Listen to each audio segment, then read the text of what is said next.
What is going on, beautiful people? Welcome to another episode of the Narcissist Code.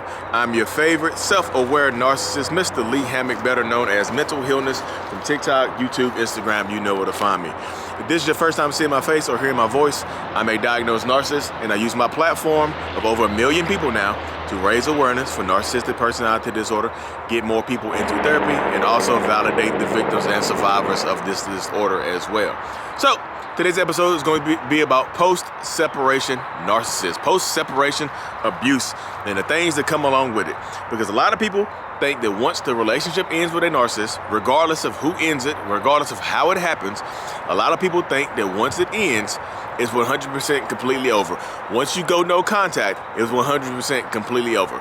And I know that if you don't have kids, I know that it probably can't be 100% completely over unless that narcissistic person or toxic person or whatever decides to discard the entire, if it's a man or it's a woman, they've decided to go ahead and just discard all the kids and you as well. So, post-separation abuse is exactly what it sounds like. After the breakup, after the separation, after the end of the marriage, the breakup or whatever, even like, it doesn't have to be a marriage or a breakup or something like that. It could be your parents. Like one of your parents, after you break up after you decide to discard one of your parents, or your parents cut you off or whatever, or your friends cut you off, they continue to abuse you. And a lot of times this is done through flying monkeys, or through proxy, or abuse by proxy, using somebody else to hurt you, using somebody else to psychologically mess with you, using somebody else to mess with you in different certain ways, shape, or form.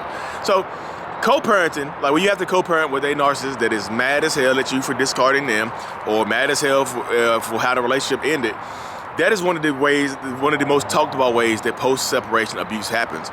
Because narcissistic people, like when you have to co-parent with them or parallel parent with them, they will try to make your life a living hell.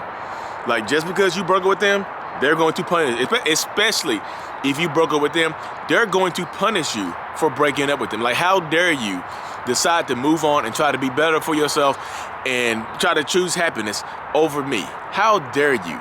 And they're going to try to punish you for that. I promise you, on everything I hold dear to my heart, they are going to try to punish you for leaving them, for separating from them. And they'll use the kids to do it. They'll show up late to drop off points. They'll show up, they won't show up at all. They'll cancel last minute when they come supposed to get the kids.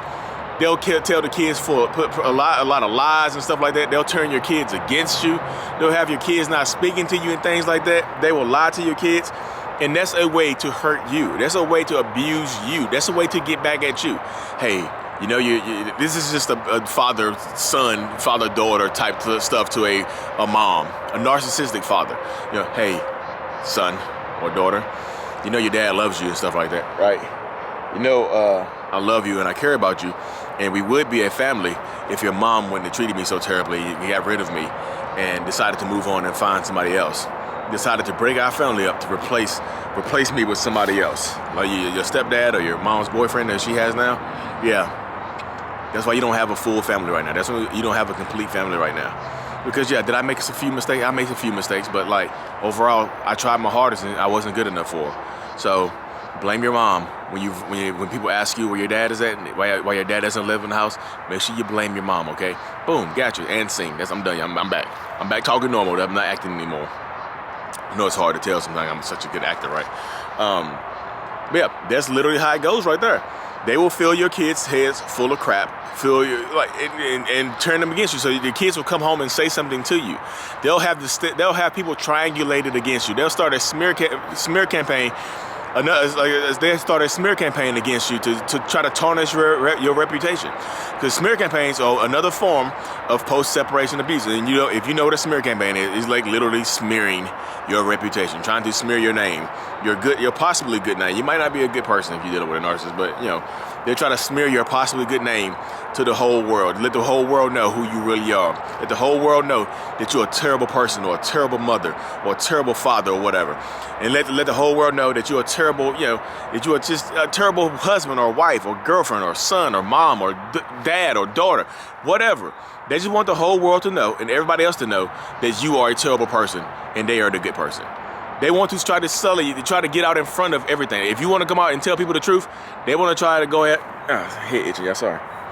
If you want to come out and tell people the truth, they want to come out in front of everybody. They want to get out in front of you and ruin your reputation.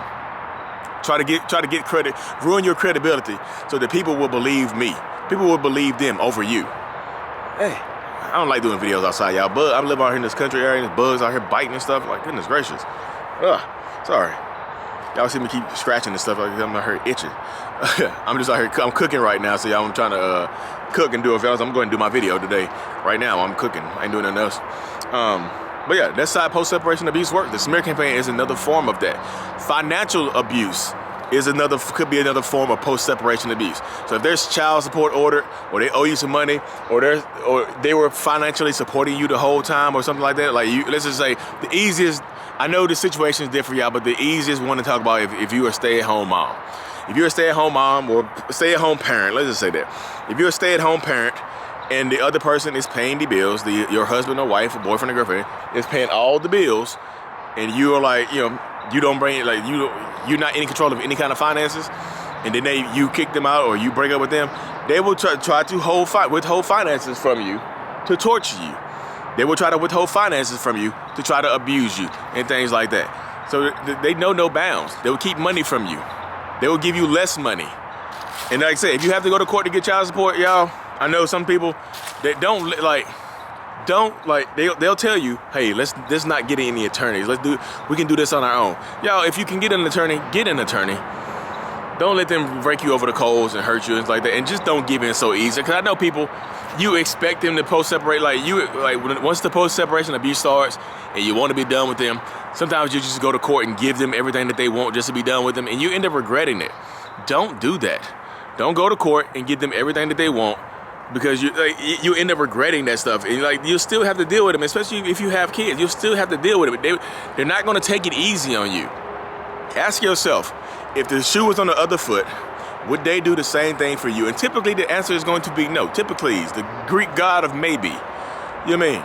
The answer is probably most likely going to be no. They wouldn't do the same thing for you. They wouldn't show you the same type of courtesy. They wouldn't do the same thing for you. So why are you doing it for them? I know you're going to say, oh, we're good people, Lee. What if I'm just a good person? I got a good heart, bro. Bro, I got a good heart. What am I supposed to do? What am I supposed to do with my heart? I wear my heart in my sleeve. And they see it on my sleeve and they take my heart.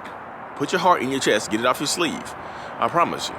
Stop that, y'all. Because you're going to get taken advantage of. Narcissistic people, they're going to seize the advantage. If there is an advantage, they're going to take it.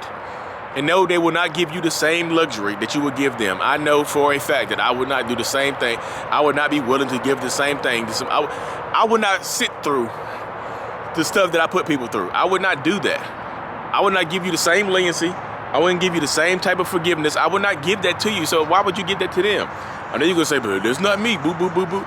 Do what's in your best interest. It's not narcissistic to do what's in your best interest, especially when you have kids involved. I need to get extra money because I haven't worked in 10 years because I've been a stay-at-home mom, and now he cheated on me, and now I have to go back to work and stuff like that. So he said he doesn't want to pay child support. He'll just pay alimony. No, why would you do that? You make your life harder because he promises to be amicable with you? No.